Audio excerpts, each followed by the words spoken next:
সব জায়গা থাকতে তাহলে সিঙ্গুরের মাঠে সার্কাসের তাঁবুটা কেন ফেলেছিল বিজেপি? এখানে তো পার্ক সার্কাসে অবশ্য অন্য অজন্তা চলছে, বোধহয় একটা সার্কাস চলছে, কিন্তু আরো অনেক জায়গায় সার্কাসের তাঁবু পড়তে পারতো। তো সিঙ্গুরের মাঠে ফেলতে গেল কেন? এবার সিঙ্গুরের মাঠে ফেলে বিজেপির 4 আনার নেতারা, আরো কিছু লোক, কিছু সিপিএম, বিজেপির পো ধরা, খুব বড় বড় ডায়লগ, বড় ডায়লগ, যে সিঙ্গুরে হ্যান বলবেন, ত্যান বলবেন। কি করে বলবেন? তার কারণ সিঙ্গুরে মমতা বন্দ্যোপাধ্যায়ের আন্দোলনটা টাটা বিরোধী বা শিল্প বিরোধী ছিল না। টাটা এখানেও এখন কত কাজ করছে, কিন্তু যেটা ছিল সেটা হচ্ছে একটা পলিসি ম্যাটার, ল্যান্ড পলিসি, যে এটা কি উচিত যে কৃষি জমি, বিশেষ করে 3 ফসলি কৃষি জমি, সেটা সরকার বলপূর্বক নিয়ে প্রাইভেট পার্টিকে ব্যবসা করতে দেবে। তো এটা কৃষক, ক্ষেতমজুর, কৃষিজীবীদের একটা অধিকার রক্ষার আন্দোলন ছিল।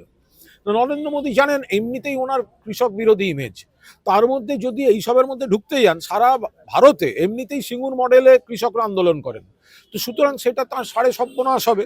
তো সেই জন্য তিনি এসব বলেননি। আর সিঙ্গুরে ওখানে ওই ফ্লিপকার্ট, অ্যামাজন, বিরাট ওয়্যার হাউস হচ্ছে, বিরাট কর্মসংস্থানের আয়োজন হচ্ছে, সেগুলো তো মাননীয় মুখ্যমন্ত্রী শুরু করে দিয়েছে।